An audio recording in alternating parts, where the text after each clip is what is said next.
everybody, welcome back to the Illustrator Creative Challenge.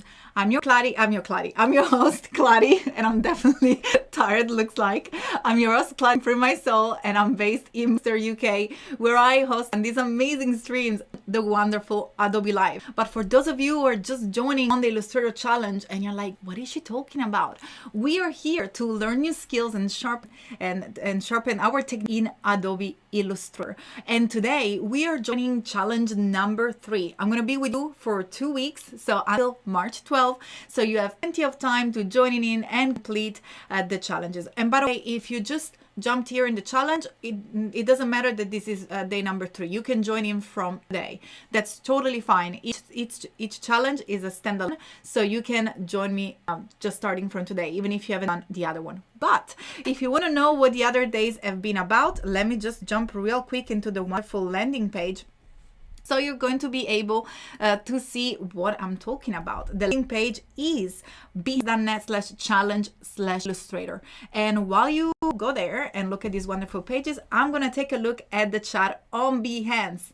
I can see Wed Acuff already in the chat doing an amazing job sharing all the useful clickable links in order for you to just click on the chat and have a look at everything that I'm blabbing about.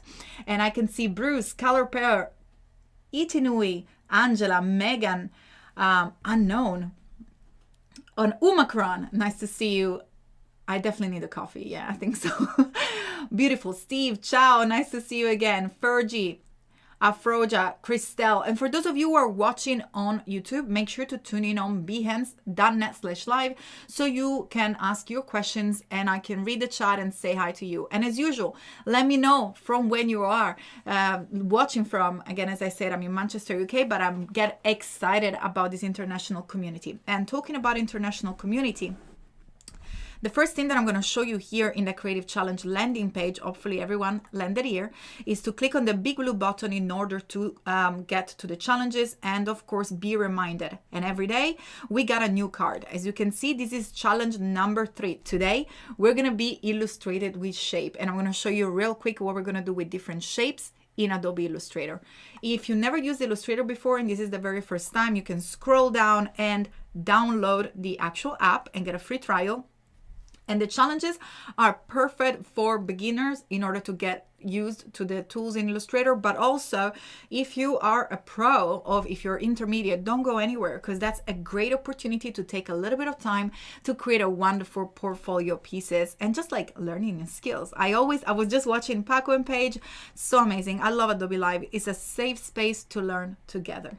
And here you can watch the replays of the previous videos, but most importantly, you can get the starter file for today's video. In fact, this Dropbox will open up and you have here the artwork that you can download and open in Illustrator. So we can work together, or you can just work in your own time. I'm going to look at the chat before jumping into the screen to see if there is any specific question. Did I win a Kladi? We were talking about a previous stream before with the Sus premieres. I think that I actually checked if my mic was on because we were having a little bit of a joke with Sean and with Steve here in the chat. Aaron Fisher, nice to see you. Beautiful. Everyone is saying hello. We got Missouri, Seattle, Canada, Detroit, Paris. Bonsoir. I know a little bit of French, but that's pretty much it. And Massachusetts, fantastic. I don't even know if I pronounced that correctly, but beautiful. Let me know. I'm going to keep my eyes in the chat. If you have any questions, I'm going to be there. But for now, before jumping into Illustrator, the second part of the chat, I see it Wade already placed. The link is the community chat. You can access by this link where it says community chat. And of course, I'm talking about our wonderful Discord community. And that's also a quick link to jump into Discord, bit.ly/AI Discord. It will take you into an invitation to join our amazing international community chat. And in here, you can share your work interactive with other designers, students. The amazing Adobe Live team is here alongside all the beautiful mentors that are here to review your work. You can ask questions, show off, or just simply, if you need a little bit of a direction, you don't know where to go, something a problem you don't solve, this is the place where you can get that feedback and just share your work. And we're gonna talk about at the end of the stream how to share your work here. but I can see so many beautiful work from the previous challenges. So if you didn't take part, make sure to take part to any challenges, and at any time you can just share on Discord and also on your Behance profile.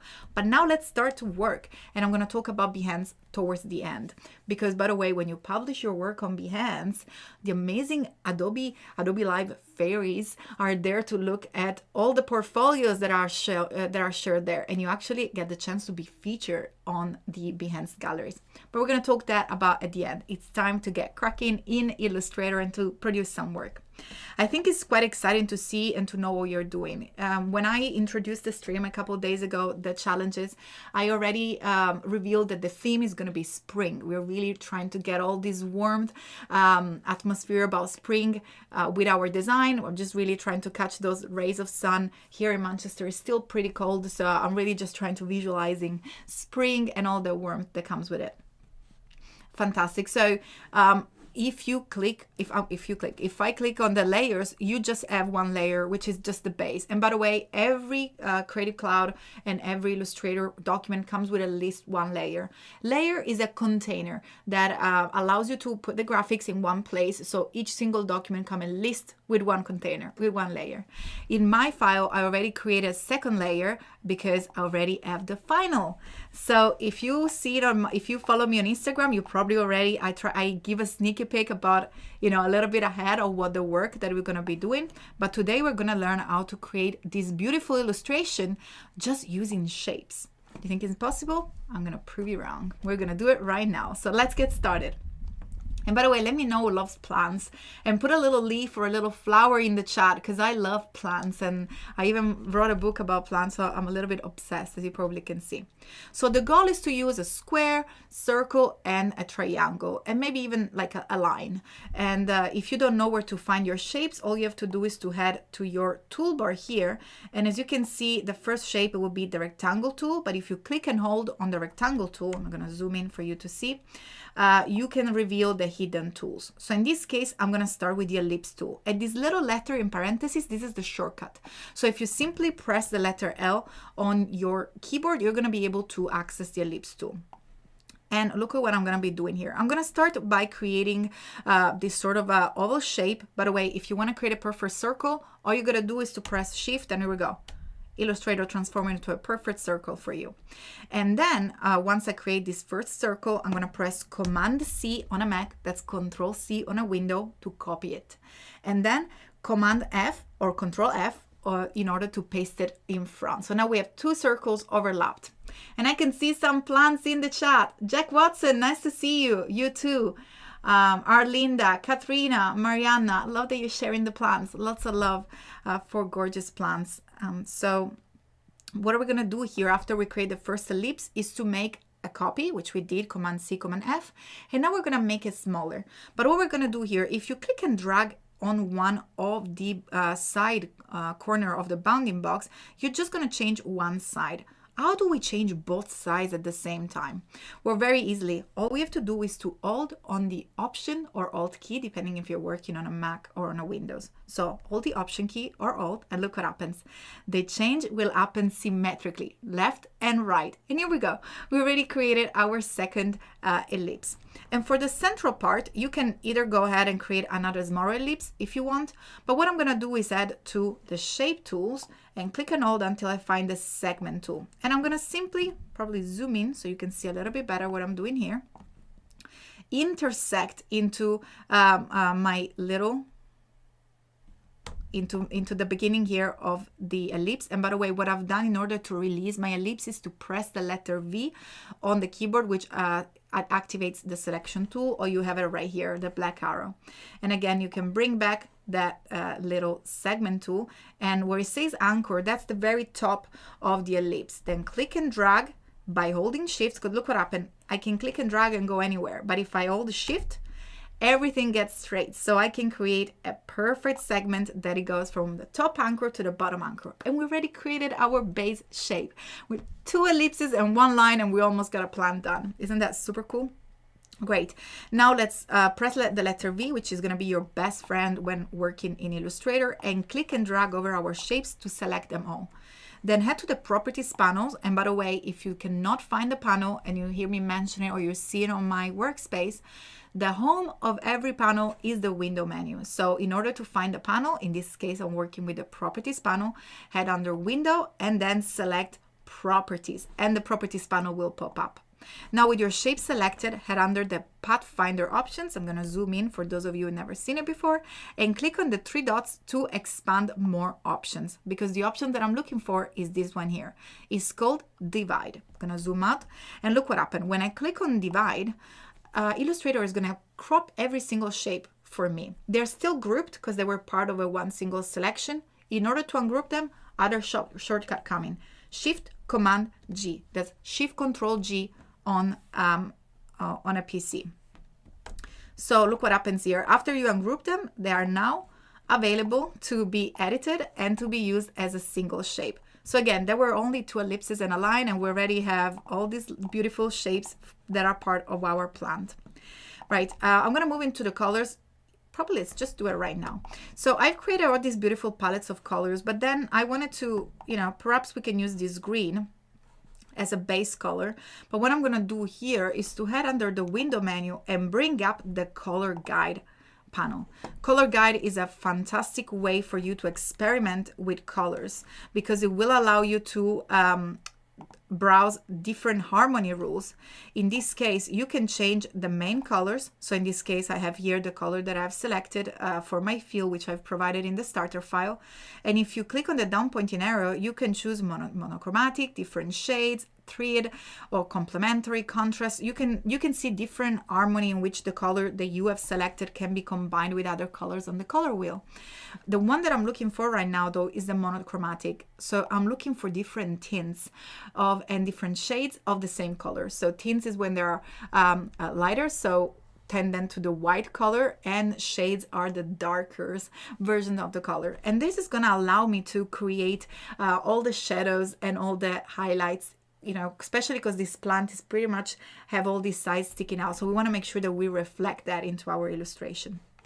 So all you got to do here is to click on one of the colors and then hold the shift key and select as many as you want. And you can also select it from different lines, just like so. You don't have to select just the one on top. I'm just literally randomly selecting a few colors, as long as you have enough flexibility. I will probably also select this one over here. And once you select your color that you're going to use for your plant, click on the icon here, which will save the color inside the swatches panel. So click once, and I'm going to zoom out, and let's see what happens inside the swatches panel. Again, as every other panel, you will find it under the top window menu. So choose Windows and then Swatches. And here they are. So all the other colors that we have added are there, available for us to use. And we're going to start by implementing these little colors here into our illustration, so we can create a sense. Probably this is going to be slightly darker. So I'm going to go with the darker ones here at the side. And then the light is going to hit here. So again, try to find a, probably it looks like I put too much of a different tint. So try to find something that is, an harmonious monochromatic look. So wherever you see that there's too much difference, try to find a balance into it. So it's dark, but it's not necessarily too dark. And have fun and play with all the tints. Again, you can always, by the way, access the tint from up here. So probably something like that, it will look a little bit nicer. And we're almost there with our illustration. Now, how do we do the little spikes of the plant? Where in this case, we're going to be using the triangle. And in order to activate the triangle, you can go on the toolbar and click and hold and select the start tool. So the start tool is the starting point for a triangle. Use your arrow keys in your keyboard to create a star or a polygon with less side until you get to a triangle. If you want to add them, let's say you want to create like a super spiky star, you can just press on the top arrow in order to add sides. But in this case, I'm just going to use a little triangle. And then look what happened when I hold shift. It just put the triangle shape straight with the base straights. let's say I've accidentally double clicked on my illustration before and something interesting happened. Can you explain what happens when you double click on the illustration? When you double click on an illustration, you enter the isolation mode. Here we are.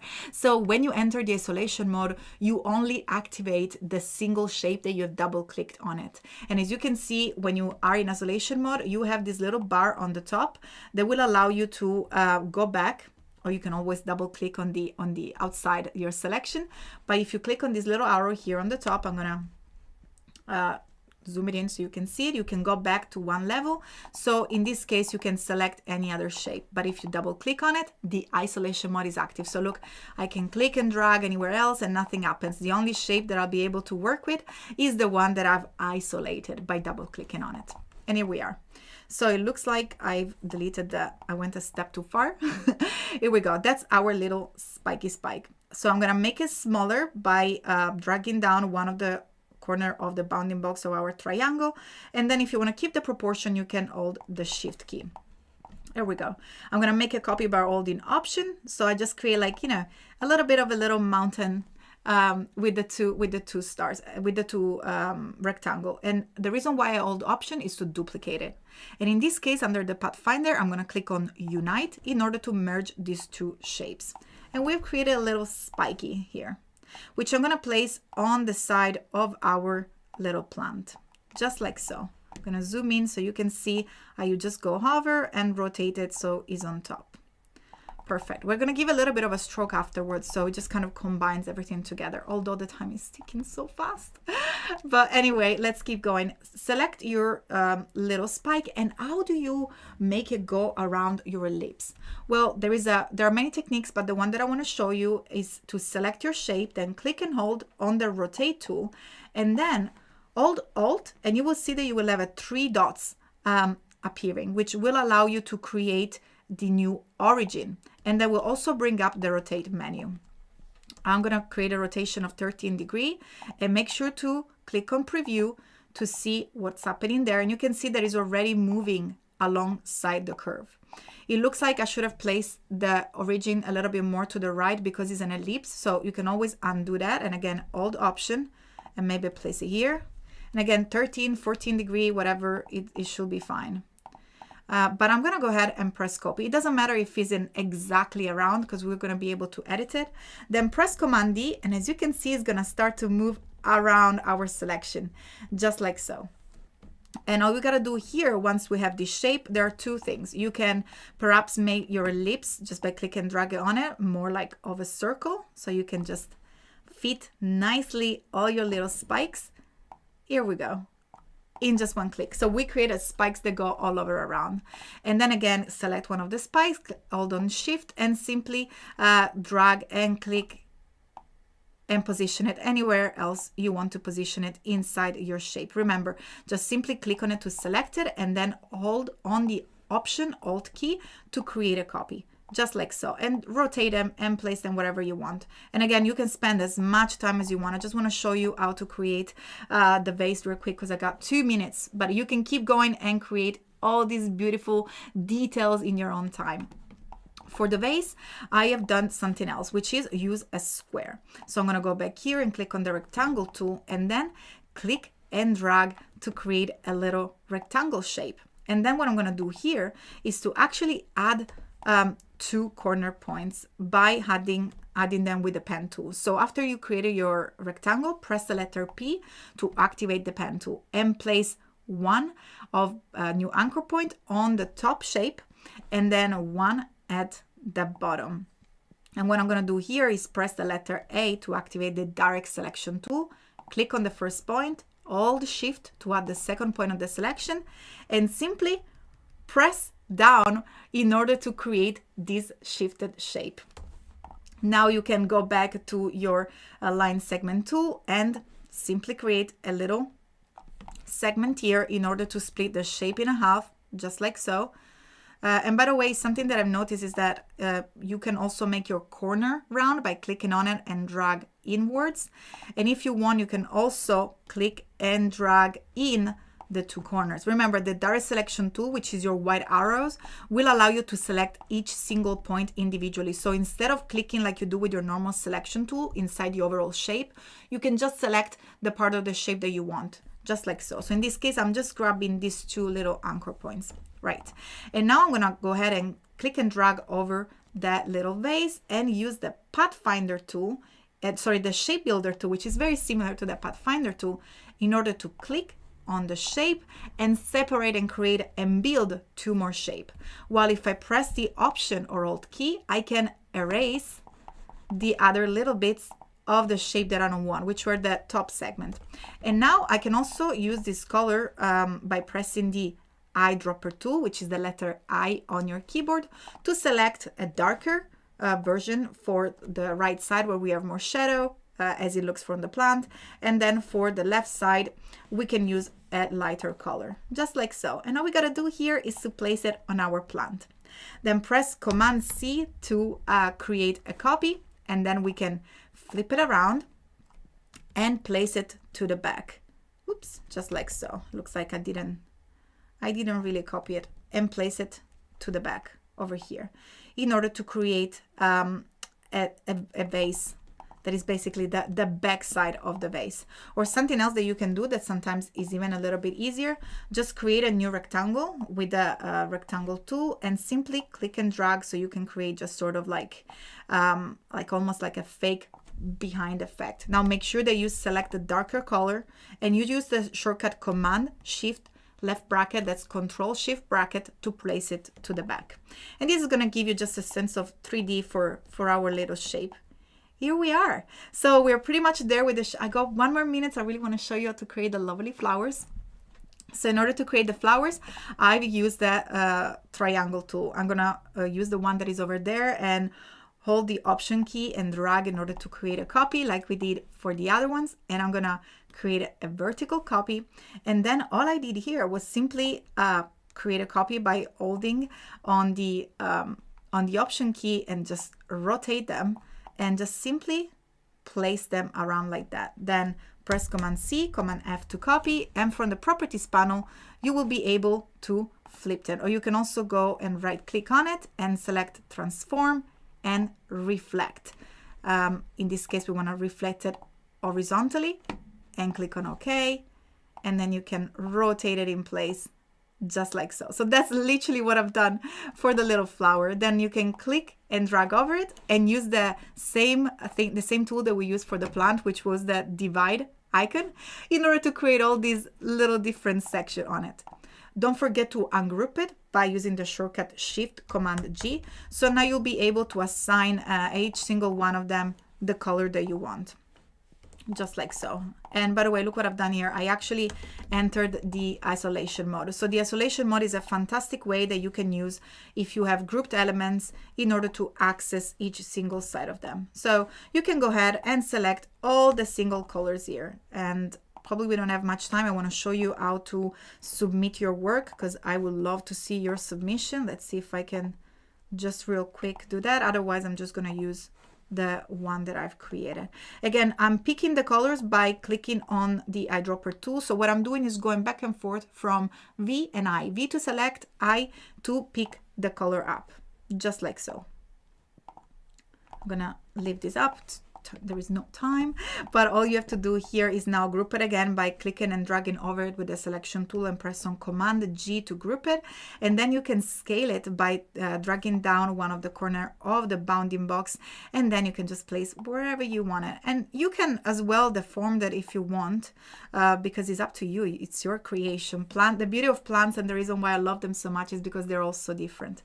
Click and drag on it, and now head to the fill and apply, I would say, a 3-point fill to everything. Maybe it's too much, 2, and click on the word stroke to make sure that all the caps and the corner are rounded so you don't have any spikes coming out.